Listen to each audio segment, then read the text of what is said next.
Hi, good afternoon, folks. In this video, the season is upon us and the Sabres are back. Let's talk about it. Coming up.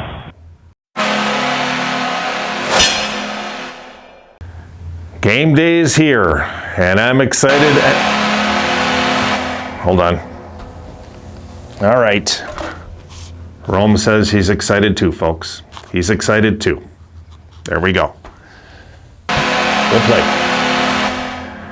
Yep, the season is here, season is upon us, and it's time once again to have new hopes, new dreams, new visions, and hopefully a new era of Buffalo Sabres hockey starts now. I'm really hoping that this is it. I believe that we are now in the forefront of putting the losing culture behind us. I really feel like that. I don't know how you guys feel about it. I kind of mentioned it in my video yesterday.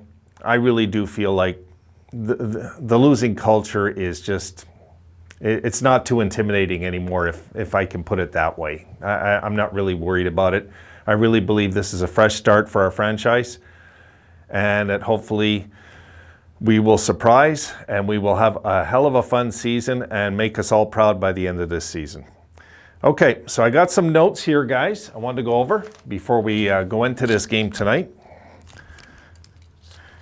And a few notes I wrote down so I don't forget. And I think it's fitting that if it's RJ's last home opener that we win, it just feels, it would feel more right, you know? So RJ's last home opener that he's going to call for us, it's one hell of a career, right? My God. René Robert's number 14 will be found behind both nets. Now, this is where I need some help from you guys. Okay, it says he'll be behind the nets for the first 14 games. 14, right? But home or combined is the question. I'm guessing the first 14 home games.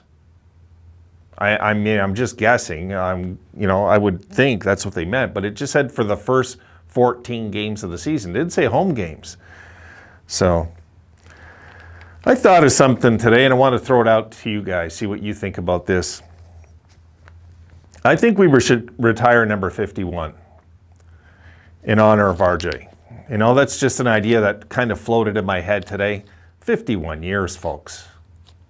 Will we ever see that again in our lifetime with any guy with one team that hasn't went and traveled all around? I mean, he's been with the Sabres for 51 years. My God, he's been there longer than I've been a fan. That's crazy, you know? Now, as for the team, and I want to hear your thoughts on that, guys. Should we retire number 51 in the rafters? Maybe be the first team in NHL history to do something like that. I don't think it's against the rules from what I know. You know, and 51... of note, the only notable player that wore it was Brian Campbell. I don't think we're going to be retiring Brian Campbell's number, so I just think it would be fitting. Okay, it's going to be, I put here, it's going to be a by-committee season because the Sabres are going to have to count on everybody, and that's the way it should be. That's what we lost a long time ago, guys. That's what we lost. That 2006 squad that was so special, that was a by-committee squad. That wasn't just Briere and Drury night after night.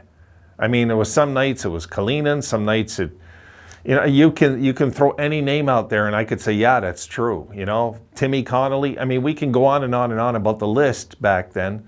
And that's what we haven't had since the fateful summer of 2007, was when we lost Briere and Drury. The committee started breaking up, and once we lost that, we became a team of, you know, free agent signings that didn't work and all sorts of things that led to this, that led to the mess that we got in. I believe that this is the first time, guys, in about 14 years we're going to see something. You know, I don't want to throw away like the first decade of the millennium either. I mean, the 2008, 9, 10, there was some good teams still, but it was really mostly led by Ryan Miller. So it's, you know, we'll have to see. We'll have to see how they play as a bunch. So I wanted to show you actually a clip of of the potential lineup for tonight. Here we go.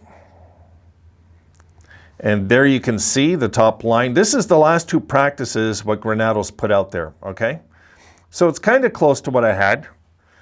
He has Skinner, Middlestat, Hinostroza on the first line. On the second line is Asplund, Thompson, Olofsson. I think Thompson, putting him as a centerman, is a genius move. I really do. We're going to get the most of his size that way. Next line, third, is Jurgensen's, Eakin, and Okposo, which is kind of a surprise as a third line, but God, have they kind of earned it, eh? They really have. And the fourth line, for the moment, is Bjork, Cousins, Cagula, and the scratches. I'm not guaranteeing these are scratches tonight. It's just the scratches, the way they have it outlined here, would be Ruotsalainen and Hayden.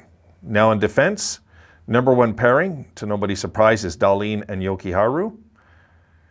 Number two, bit of a surprise, is Hag and Pizik. Number three is Bryson, Colin Miller. I had them, I think, as number two. Yes, I did. I just looked at my board. I haven't erased it yet. And Will Butcher is the scratch there. So let me put that down. So that's kind of where it kind of stands, I guess, going into this game. So we're going to have to see if this holds true for the game. I don't know. You know how it is. We'll find out at game time if anybody's a last-minute scratch or whatever, you know. So we're going to have to just see. We're going to have to play it out and kind of wait till game time. But I'm excited, guys. I'm excited for the season. I am. I'm not just saying that to, you know, give you guys a channel that's hopeful. I really am hopeful. Like, you know, I really am. I'm hopeful about this season. I am every year. I was last year. And there was signs last year that looked like that team was going to be really good. It really did. But when the spoiled brats weren't scoring, that to me was a warning sign. When you got Jack and you got, you know, I don't even want to put Stahl into that conversation because we got him there mostly for experience as an experienced center. And I thought it was really going to work out. You know, Taylor Hall, of course, just forget it. I mean, that was a waste of time. So we're going to have to see with the kids, where the kids go now. Now, I'm looking at going into this game, like there's a good chance we can just dominate this game if we play our game tonight. We really can. I watched the Habs yesterday. They look good, certain points. They played Toronto hard, but they always play Toronto hard, even when they've had mediocre teams over the years. They've always played Toronto and Boston hard over the years. So that, and Buffalo-Boston, as we know, Buffalo-Montreal, as we know, has always been a tight fit every time we play them. It's always been a tight game. 3-2 is usually the final score every time, if you notice.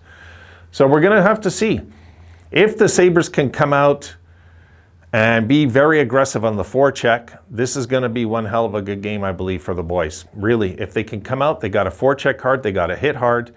And I'm not saying they're going to out-hit Montreal. I know the odds are they probably won't. But I would like to see them hold their own, that's for sure, but beat them with speed if we can. Montreal, too, is a skilled team with speed, guys. They are. You know, they came out flying yesterday against Toronto. They really did, the first 10 minutes. And you can bet Montreal's going to be ready after losing a game like yesterday to come out and do what they got to do to win again. You know, not to lose again, I should say. They don't want to come out and come out with a good start and then lose the game again. But I'm hoping the Sabres just don't give them any mercy. Really, I hope we're relentless all night. I hope we're forechecking hard all night. If we close the neutral zone on them, they're pretty ineffective if you do that to Montreal. You know, if you can clog up the middle of the ice and you get that area clogged up during the night, Montreal usually doesn't win many games. You know, that's where Montreal, with the skill set they have, are at their best, is when they start opening up things in the middle of the ice. That's where we gotta close up that area with Montreal. We can't get caught up with winning and losing this game, and most importantly, have each other's backs. You know, it doesn't matter if we make mistakes, guys. It doesn't matter. It doesn't matter if we make a boneheaded play late in the game to give up a late goal. How do we react? That's the question. How are we going to react under pressure in tight situations late in the game.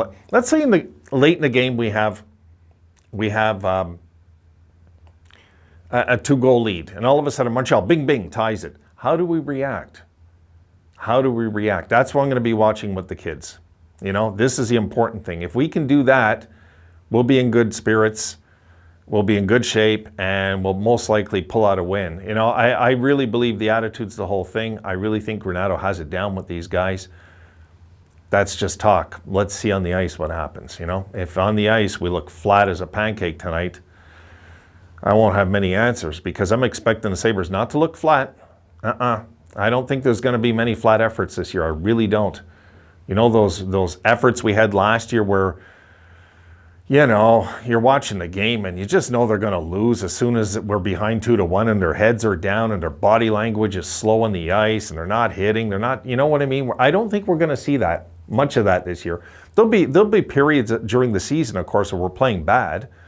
But I think for the most part, we're going to really surprise a lot of teams this year, really. Especially if we can establish that we're a good home team. We'll worry about the road thing eventually, but if we can establish that we're a good home team this year, just good, solid at home, not an easy out to get if you're an opposing team coming into our building. It should be a hard place to play. And if we can establish that, I think we'll be okay this year, you know?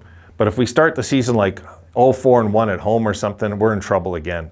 So it's really important we get off to a good start at home.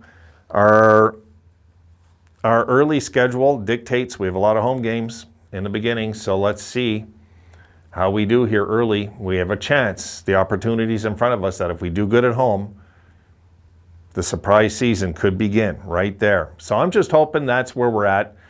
If we come out and we have a good effort tonight, you know, whatever it says at the end of the game, the score, I'm going to be happy either way, as long as we play a 60-minute effort, come out hard, come out as physical as possible, without cross-addicting, you know, doing the wrong thing when it comes to speed. And, you know, like, don't give up the speed game. I get it for the physical game, but there's a way to do both, especially in the corners. We got to win the corners tonight, too. That's basically what I'm trying to say. If we're aggressive in the corners in their zone, we'll be okay. We'll be okay tonight. So I'll leave it at that, guys. I don't want to ramble too much. I'm excited, as you can tell. I'm really, really excited for the game. I'll see you after the game tonight. Let's go Buffalo.